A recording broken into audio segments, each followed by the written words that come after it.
8장 15절 말씀입니다. 내가 무리를 아하와로 흐르는 강가에 모으고 거기서 3일 동안 장막에 머물며 백성과 제사장들을 살핀즉 그 중에 레위 자손이 한 사람도 없는지라.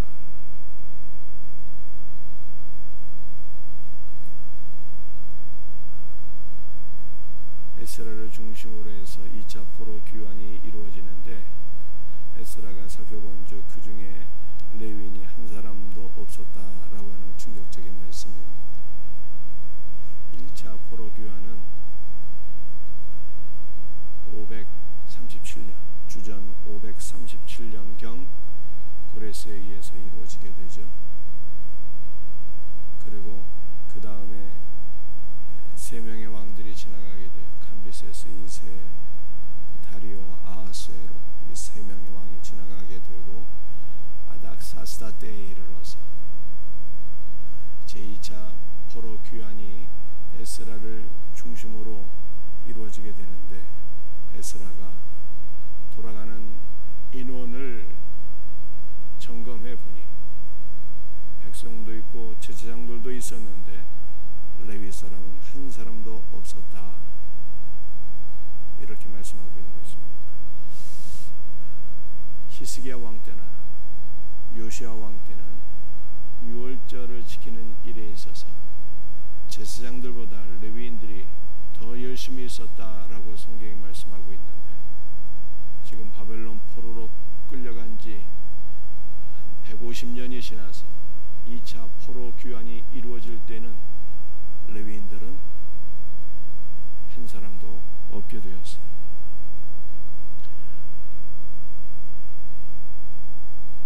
왜 없게 되었을까요? 이미 150년의 시간이 흘러서 바벨론 땅에 뿌리를 내리고 정착했기 때문입니다. 바벨론에 머물며 살아가는 150년 동안 흩어진 유대인들은 회당을 세우고 회당 중심의 신앙생활을 했을 것입니다. 회당 중심의 신앙생활에서 레위인들이 중추적인 역할을 또 맡으며 사역을 했을 것입니다. 그렇지만 그들은 예루살렘으로 돌아가는 일에 열심히 없었어요. 시온을 향하는 사모하는 마음이 없었다라고 하는 것입니다. 달리 말하면 이미 세상에 너무 빠져 있었다라고 하는 뜻이에요. 세상에 너무 빠져 있어서 예루살렘으로 돌아가고자 하는 열심이 부족했다는 거예요.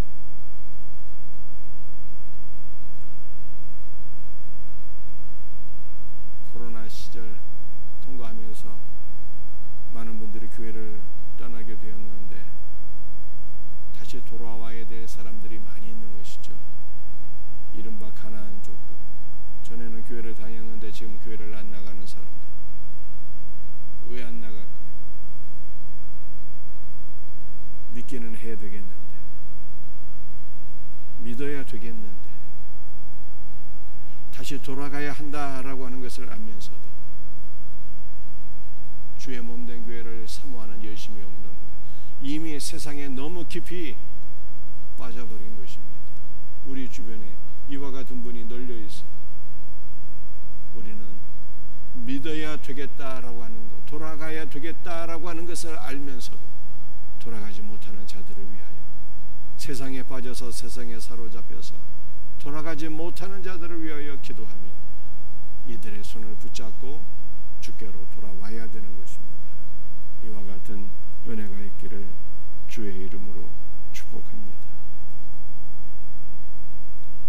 17절 말씀. 가시바 지방으로 보내어 그곳 족장 이또에게 나아가게 하고 이또와 그의 형제 곧 가시바 지방에 사는 느디님 사람들에게 할 말을 일러주고 우리 하나님의 성전을 위하여 섬길 자를 데리고 오라 하였더니 레위인들이 하나도 없어서 가시바 지방에 있는 족장 이또에게 사람을 보내어서 하나님의 성전을 섬길 자를 데리고 오라 이렇게 부탁을 하게 되는 것이죠. 이 가시바 지방이라고 하는 것은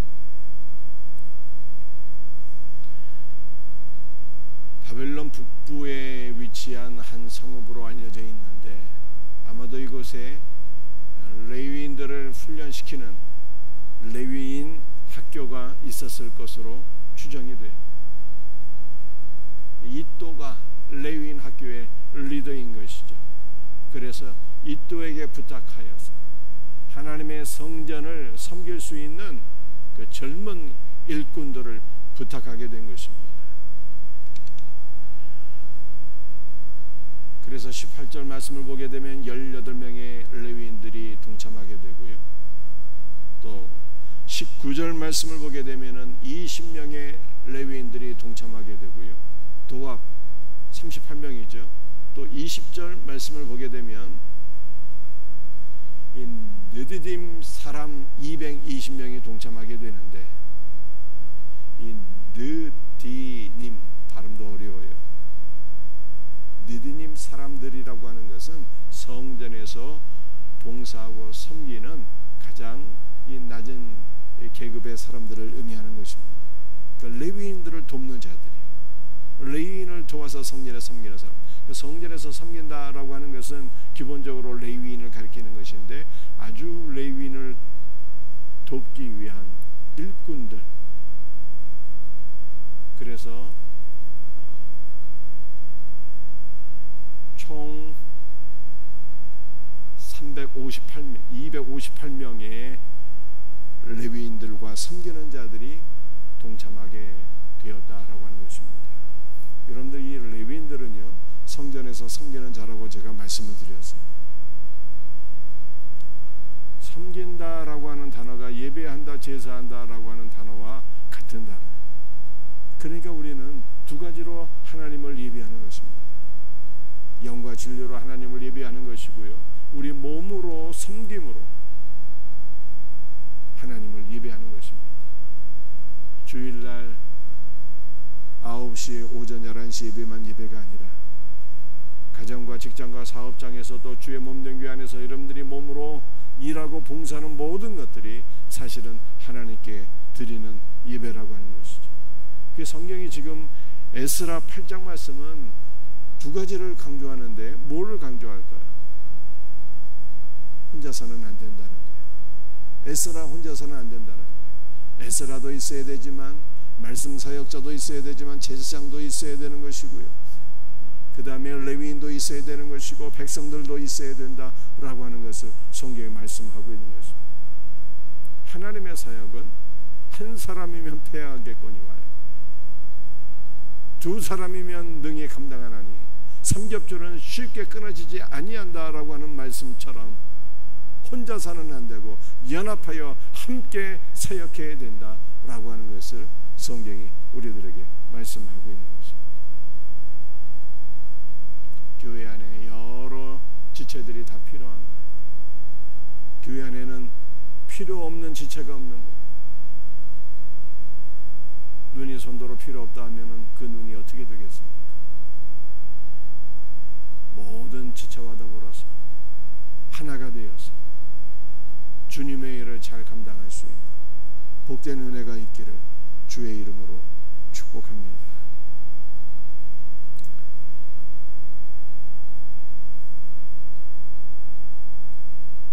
21절, 그때 내가 아하와 강가에서 금식을 선포하고 우리 하나님 앞에서 스스로 겸비하여 우리와 우리 어린아이와 모든 소유를 위하여 평탄한 길을 그에게 강구하였으니. 여러분들, 하나님의 사역은 두 가지가 필요하다고 제가 말씀드렸어요. 혼자서는 안 되고 연합하여 서로 하나가 되고 협력할 때 하나님의 일을 감당한다. 두 번째는 뭐가 있어야 될까요? 두 번째는 주님과 더불어 하나가 되어야 돼요. 교회는 예수님이 없으면 그건 교회가 아닌 거예요. 머리 대신 예수 그리스도와 하나가 될 때 교회는 영적 생명력을 유지하며 하나님 앞에 쓰임받게 되는 것입니다. 그래서 에스라가 두 가지 일을 하게 되죠. 2차 포로 귀환 돌아가면서 첫 번째는 레위인 사람들을 258명 구해서 함께 출발하게 돼요. 또 21절에 뭘 구합니까? 하나님의 임재를 구하는 거예요. 주님께서 동행하시도록 기도하는 거예요. 여러분들 금식을 선포했다라고 하는데요, 금식은 두 가지를 의미하는 것입니다. 금식은 자기 자신을 낮추는 회개를 가리키는 거예요. 회개. 구약의 대속죄일에는 모든 죄를 사함받게 되는 것인데, 이 대속죄일 하루 동안 이스라엘 백성들은 금식하며 대속죄일에 동참하게 되었어요.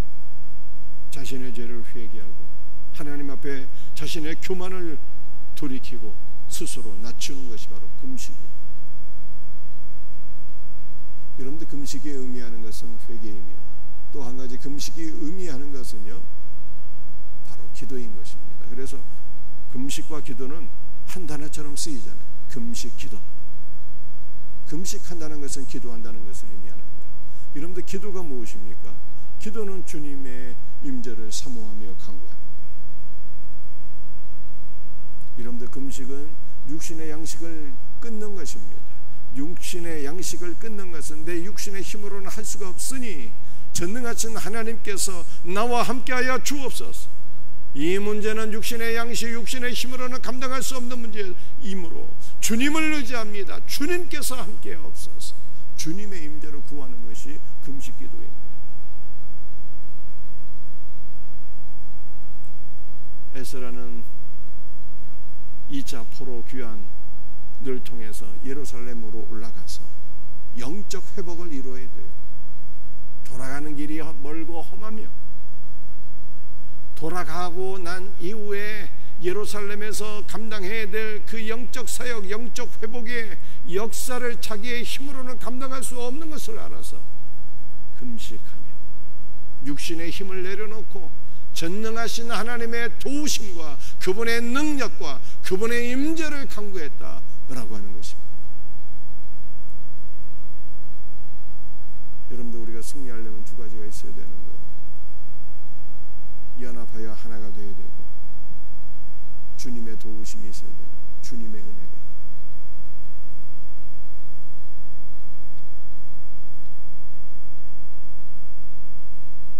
옛날에는 젊었을 때는 금식 기도도 수시로 했는데,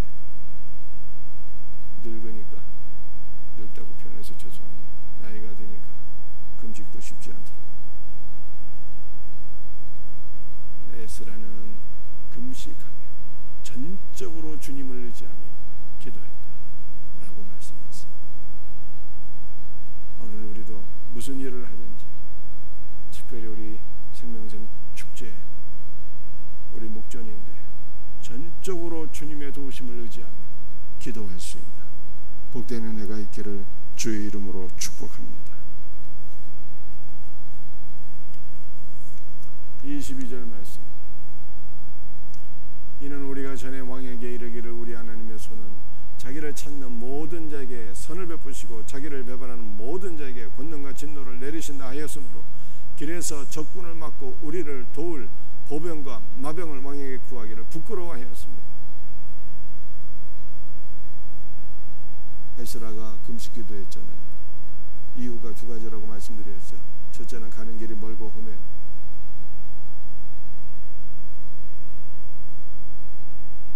적군의 매복, 원수들의 매복이 있을 수가 있어요. 두 번째는 돌아가서 감당해야 될 일이 엄청난 사역이기 때문에 금식하며 기도했어요. 기도하고 난 이후에 에스라는 왕에게 이런 고백을 합니다.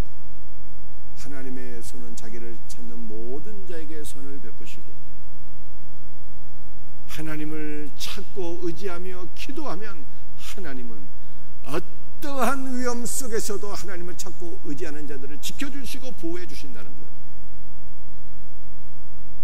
그러나 하나님을 찾지 않고 하나님을 배반하고 하나님을 떠나는 자들은 가장 안전한 상황 속에 있을지라도 큰 위험에 노출된다는 것입니다. 사랑하는 성도들이요, 여러분들은 지금 어떤 상황 속에서 살고 있어요? 가장 위험한 상황에 있을지라도 하나님을 찾고 구하면 하나님의 손이 여러분을 지켜주실 것을 믿으시길 바랍니다. 그러나 가장 황연전한 상황 속에서도 하나님을 믿고 사는 자들은요 가장 큰 위험에 노출되는 거예요. 에스라가 이것을 깨닫고 왕에게 얘기했다는 거예요. 그러므로 에스라는요 왕에게 얘기할 때에 우리를 도울 보병과 마병을 왕에게 구하기를 부끄러워했다는 거예요. 왜냐하면 하나님의 손이 자신을 지켜주고 보호해 줄 것을 확신하기 때문에 사람의 도움을 구하는 것을 부끄럽게 여겼다. 이것이 에스라의 신앙 고백이라는 거예요. 사랑하는 성도들이여, 우리도 하나님께서 우리와 함께 하심을 믿고 전능하신 하나님께서 우리를 지켜주실 것을 믿고 인간의 도움을 구하는 어리석은 자들이 되지 않기를 주의 이름으로 축복합니다. 31절 말씀. 첫째 달 12일에 우리가 아와 강을 떠나 예루살렘으로 갈새 우리 하나님의 손이 우리를 도우사 대적과 길에 매복한 자의 손에서 건지신지라. 금식하며 하나님께 기도했더니 하나님의 손이 도우사 모든 원수들의 손에서 에스라를 중심으로 한 2차 포로 위한 모든 사람들을 하나님께서 구원해 주셨다라고 하는 거예요.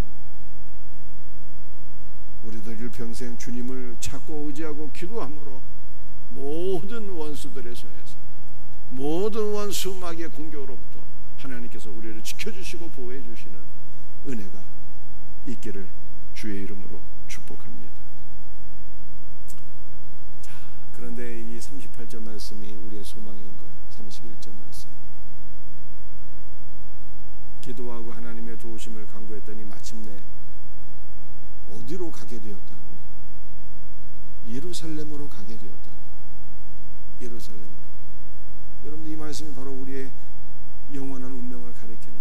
우리는 이 땅에서 하나님의 전능하신 은혜와 도우심을 사모하며 기도해야 되는데 우리는 마침내 어디로 가게 되는 것입니까? 새 예루살렘, 하늘에 있는 새 예루살렘으로 가는 거예요. 그 하늘에 있는 새 예루살렘으로 가기까지 원수 마귀의 많은 공격이 있을지라도 우리 하나님께서는 전능하신 손으로 우리를 지켜주시고 보호해 주시며 마침내 하늘의 새 예루살렘에 이르게 하신다는 말씀이니 이 말씀이 우리의 소망입니다. 이것이 영원한 우리의 운명, 새 예루살렘으로 돌아가는 것이. 이 놀라운 은혜가 우리에게 있기를 주의 이름으로 축복합니다. 32절 말씀. 이에 예루살렘에 이르러 거기서 3일간 머물고. 여러분들 3일은 성경에서요 어떠한 숫자입니까? 그리스도의 죽음과 부활의 날이 바로 3일이에요.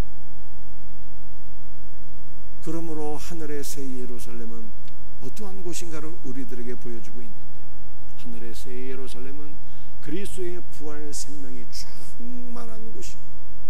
우리는 하늘의 새 예루살렘에서 영원히 그리스도의 생명을 충만하게 누리며 살아가게 된다라고 하는 것을 보여주고 있습니다. 사랑하는 성도들이, 하늘의 새 예루살렘은 천상의 교회이니 천상의 교회는 지상교회와 하나로 연결이 되어 있는 거예요. 그러므로 우리는 이 땅에서부터 주님의 몸된 교회 안에서 그리스도의 죽으심과 부활에 동참하여 그분의 부활 생명을 누리다가 주님께서 우리를 불러주시는 그날 거룩한 하늘 새 예루살렘에 들어가서 더욱더 넘치고 더욱더 충만한 그리스도의 부활 생명을 영원히 누리게 되는 이 복된 은혜가 우리에게 더욱 넘치기를 주의 이름으로 축복합니다.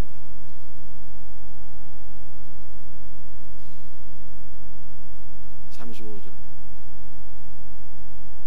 사로잡혔던 자의 자손 곧 이방에서 돌아온 자들이 이스라엘 하나님께 번제를 드렸는데 이스라엘 전체를 위한 수송아지 2마리요 또 순양이 96마리요 어린 양이 77마리요 속죄제의 수염소가 12마리이니 모두 여호와께 드린 번제물이더라.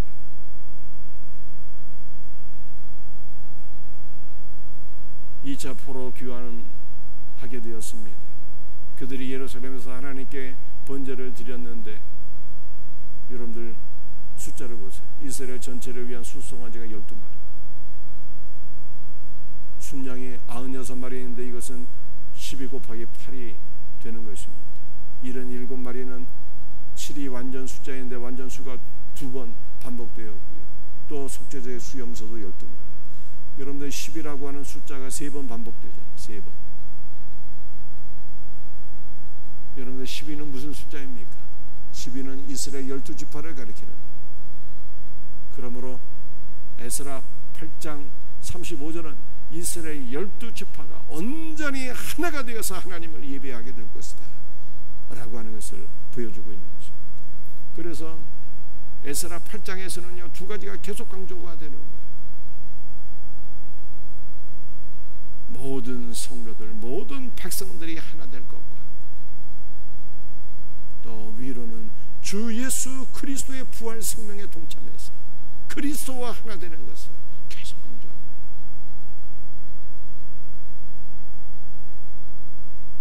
에스라 8장 35절은 에스겔 37장 21절 22절 말씀의 성취예요. 성취. 마지막 성경 구절입니다. 이 말씀을 읽고 마치도록 합니다. 주 여호와께서 이같이 말씀하시기를 내가 이스라엘 자손을 잡혀간 여러 나라에서 인도하며 그 사방에서 모아서 그 고국 땅으로 돌아가게 하고 그 땅 이스라엘 모든 산에서 그들이 한 나라를 이루어 한 임금이 모두 다스리게 하리니 그들이 다시는 두 민족이 되지 아니며 두 나라로 나뉘지 아니할지. 2차 포로 귀환에서 돌아가서 어떻게 된다고요? 이스라엘 12지파가 한 나라를 이루게 된다. 한 임금이 그들을 다스리게 된다는 거예요. 그들은 두 민족이 아니라 한 민족이 될 것이다 라고 예언했는데 이것이 에스라 8장에서 성취가 되었다는 거예요. 여러분들 이스라엘 12지파가 누구입니까? 이스라엘 12지파. 이스라엘 12지파 바로 우리가 영적 이스라엘이에요. 한 임금이 누구입니까? 우리 주 예수 그리스도가 우리의 왕이신 거예요. 우리는 우리 주 예수 그리스도 안에서 한 민족이 되고 한 몸이 되는 거예요. 영원한 우리의 본향 새 예루살렘에서 우리 모든 성도들은 신랑이신 예수님 안에서 우리의 영원한 왕이신 예수님 안에서 한 몸을 이루게 되는 거예요. 이것이 바로 거룩한 새 예루살렘의 모습인 것입니다. 우리는 하늘에서 한 몸을 이룰 뿐만 아니라 이미 지상에서 한 몸이 된 거예요. 그리스도는 교회의 머리시요 우리 모두는 그리스도 안에서 한 몸 한 지체가 된 것입니다. 에스라 8장은 처음부터 끝까지 2가지를 강조하고 있어요. 하나가 되어야 된다. 연합해야 된다. 한 사람으로서는 승리할 수 없다. 말씀 사역자도 있어야 되고 제사장도 있어야 되고 레위인도 있어야 되고 백성도 있어야 되고 이들이 다 하나가 되어야 된다. 하나가 되어 승리하는 거예요. 그리고 우리 주 예수 그리스도 그분 안에서 그분을 의지하며 그분의 도우심을 받으며 그분의 부활 생명을 누리며 살아가는 것이 바로 승리하는 교회의 모습이에요. 이 복된 은혜가 우리에게 있기를 주의 이름으로 축복합니다. 기도하시겠습니다. 아버지 하나님 감사합니다. 우리 사랑하는 성도들 에스라 8장 말씀을 통해서 말씀 사역자도 필요하고 제사장도 필요하고 레인도 필요하고 백성도 필요하다고 하는 혼자서는 사명을 감당할 수 없다고 하는 모두가 하나로 연합되어야 된다고 하는 말씀을 기억하게 하옵시고 또한 우리의 영원한 왕이 되시는 예수 그리스도의 도우심을 힘입어 그분의 부활 생명 안에서 살아가는 그리스도와 연합되어 살아가는 우리 성도들 되게 하여 주옵소서. 주님이 우리를 부르시는 그날 영원한 새 예루살렘에 이르러서 그리스도의 부활 생명을 영원토록 누리는 복된 은혜가 우리 모두에게 있게 될 것을 믿고 소망합니다. 주여 함께하여 주옵소서. 예수님의 이름으로 감사합니다.